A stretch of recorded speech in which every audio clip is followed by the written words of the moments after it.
ఒకటి operation Sindoor. April 22న Jammu Kashmir పెహల్గాంలో టూరిస్టులపై టెర్రరిస్టులు attack చేశారు. ఈ అటాక్లో 26 మంది అమాయకులు చనిపోయారు.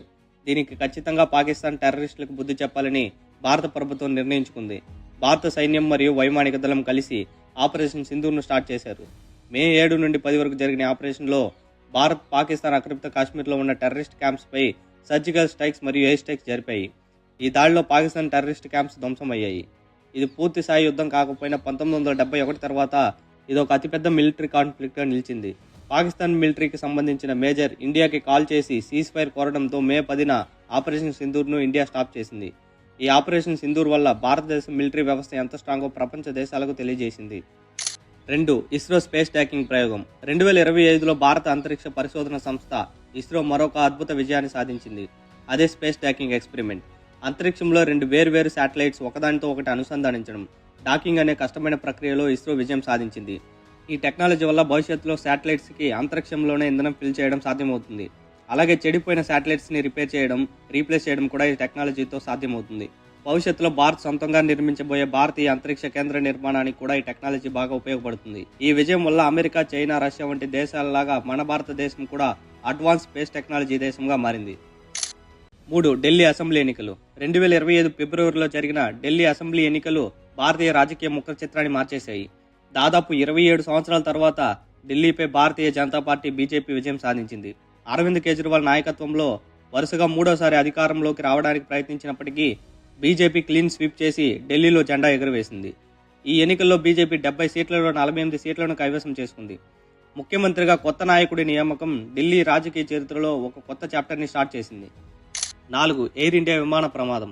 2025 జూన్ 12 గుజరాత్ అహ్మదాబాద్లో జరిగిన విమాన ప్రమాదం భారతదేశం మొత్తాన్ని కుదిపేసింది. అహ్మదాబాద్ సర్దార్ వల్లభాయ్ పటేల్ ఎయిర్పోర్ట్ నుండి టేకాఫ్ అయిన కొద్దిసేపటికే Air India flight technical problem వల్ల కుప్పకూలిపోయింది. ఈ ప్రమాదంలో విమానంలో ఉన్న 241 మంది ప్రయాణికులు మరియు సిబ్బంది ప్రాణాలు కోల్పోయారు. కేవలం ఒకరు మాత్రమే ప్రాణాలతో బయటపడ్డారు. ఇంజన్ ఫెయిల్యూర్ కారణంగా ఈ ప్రమాదం జరిగినట్లు విచారణలో తేలింది.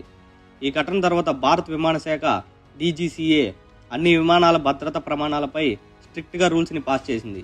దేశం మొత్తం మృతులకు నివాళులు అర్పించింది. 5. India 4th largest economy. 2025లో భారతదేశం జపాన్ మరియు జర్మనీ వంటి దేశాలను దాటి 4th లార్జెస్ట్ ఎకనామీ కంట్రీగా నిలిచింది. జీడీపీ వృద్ధి రేటు స్థిరంగా ఉండటం, డిజిటల్ పేమెంట్స్ ఎక్కువగా పెరగడం మరియు మేక్ ఇన్ ఇండియా విజయవంతం కావడం దీనికి ప్రధాన కారణాలు. ముఖ్యంగా సెమీ కండక్టర్ పరిశ్రమ మరియు ఎలక్ట్రిక్ వెహికల్ మార్కెట్లో భారత గవర్నమెంట్ తీసుకొచ్చిన డెసిషన్స్ కూడా కారణమయ్యాయి. ఇంటర్నేషనల్ మానిటరీ ఫండ్ IMF కూడా ఇండియన్ గ్రోత్ రేట్ ఇంకా పెరుగుతుందని ఇండియన్ గవర్నమెంట్స్ని ప్రశంసించింది. 6. Trump tariffs on India. భారతదేశం రష్యా నుండి ఆయిల్ కొనడం వల్ల రష్యాకి బిజినెస్ జరిగి ఆ డబ్బును ఉపయోగించి రష్యా ఉక్రెయిన్పై యుద్ధం చేస్తుందని, ఇండియా వల్ల ప్రపంచ శాంతి భద్రతలు దెబ్బతింటున్నాయని ఇండియాపై ట్రంప్ టారిఫ్స్ని విధించాడు. కానీ ఇది అసలు నిజం కాదు. ఆపరేషన్ సింధూర్ ట్రంప్ టారిఫ్స్ని విధించడానికి ముఖ్య కారణం. Pakistan prime minister operation Sindoor ముగిసిన తర్వాత ప్రెస్ కాన్ఫరెన్స్లో మాట్లాడుతూ ట్రంప్ వల్లే యుద్ధం ఆగింది. ట్రంప్ ఈ 2 దేశాల మధ్య రాకపోయి ఉంటే యుద్ధం పెరిగి 3వ ప్రపంచ యుద్ధం స్టార్ట్ అయ్యి ఉండేది. ట్రంప్కి నోబెల్ పీస్ ప్రైజ్ అవార్డు రావాలని మేము కోరుకుంటున్నాం, మేము నామినేట్ కూడా చేశామని చెప్పుకొచ్చాడు. కానీ India government Pakistan major call చేసి యుద్ధం ఆపమని రిక్వెస్ట్ చేయడం వల్ల మాత్రమే యుద్ధం ఆపామని, అంతేకాని 3వ వ్యక్తి ప్రమేయం లేదని చెప్పేసింది. ఇది ట్రంప్కి అస్సలు నచ్చలేదు. అందుకే ఇండియాపై టారిఫ్ని విధించాడు. 7. Women's one day world cup victory. 2025 సంవత్సరం భారత ఉమెన్స్ క్రికెట్ చరిత్రలో నిలిచిపోయింది. ఈ సంవత్సరం ఇండియాలో జరిగిన ICC ఉమెన్స్ వన్డే వరల్డ్ కప్లో భారత టీం విజేతగా నిలిచి సరికొత్త చరిత్ర సృష్టించింది. భారత మహిళా క్రికెట్ టీంకి ఇదే మొట్టమొదటి వరల్డ్ కప్ టైటిల్. గతంలో 2 సార్లు 2005, 2017 ఫైనల్స్ వరకు వెళ్లి ఓడిపోయిన మన జట్టు ఈసారి మాత్రం కప్పు కొట్టి తీరాలనే కసితో ఆడింది. ముంబైలోని వాంకడే స్టేడియంలో జరిగిన ఉత్కంఠభరితమైన ఫైనల్ మ్యాచ్లో సౌత్ ఆఫ్రికాను ఓడించి చరిత్రను సృష్టించింది.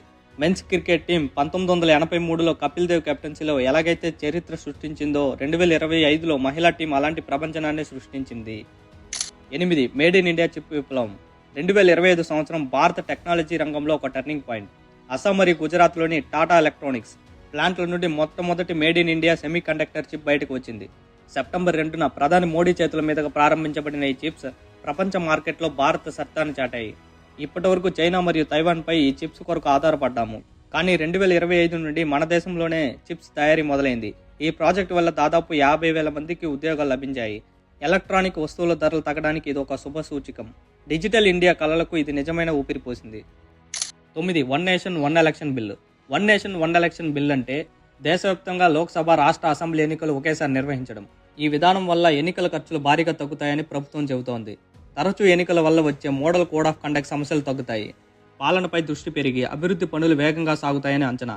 ఒకేసారి ఎన్నికలు జరిగితే భద్రతా దళాలు, సిబ్బంది వినియోగం సమర్థవంతమవుతుంది. వ్యాపారాలు, పెట్టుబడులపై ఎన్నికల ప్రభావం తగ్గుతుందనే వాదన. ఓటర్లు కూడా ఎక్కువ సార్లు పోలింగ్కి వెళ్లాల్సిన ఇబ్బంది ఉండదు. ఈ బిల్లుకు రాజ్యాంగ సవరణ అవసరమవుతుంది. రాష్ట్రాల కాల పరిమితులు, మధ్యలో ప్రభుత్వాలు పడిపోతే ఎలా అనే ప్రశ్నలు ఉన్నాయి. ప్రతిపక్షాలు ఇది ఫెడరల్ వ్యవస్థకు విరుద్ధమని విమర్శిస్తున్నాయి. మద్దతుదారులు మాత్రం ఇది ఫ్యూచర్లో చాలా బెటర్ అవుతుందని చెబుతున్నారు. ఇది అమలు చేయాలంటే అన్ని రాష్ట్రాలు ఒప్పుకోవాలి. మొత్తం మీద వన్ నేషన్ వన్ ఎలక్షన్ భారత రాజకీయ వ్యవస్థలో పెద్ద మార్పు దారితీసే అంశం. 10. Global payment leader India. 2025లో డిజిటల్ ఇండియా పవర్ ప్రపంచానికి తెలిసింది. ఇండియన్ యూపీఐ సిస్టమ్ని 2025 నాటికి 50కి పైగా దేశాలు అధికారికంగా అలో చేశారు. ముఖ్యంగా ఈ సంవత్సరం అక్టోబర్ 18వ తేదీ దివాళీ రోజు 75.4 కోట్ల యూపీఐ ట్రాన్సాక్షన్స్ జరిగాయి. వీటి విలువ 1,00,000 కోట్లకు పైనే. ప్రపంచంలో ఎప్పుడూ ఒకేసారి అన్ని కోట్ల యూపీఐ ట్రాన్సాక్షన్ జరగలేదు. ఇది ప్రపంచ రికార్డ్. దాంతో ఇండియా ప్రపంచంలోనే యూపీఐ పేమెంట్స్లో నెంబర్ 1గా అయ్యింది. వీటిలో మీకు ఏది ఇంట్రెస్టింగ్గా అనిపించిందో కామెంట్ చేయండి. వీడియో కనుక నచ్చితే ఖచ్చితంగా సబ్స్క్రైబ్ చేసుకోండి. Thank you for watching.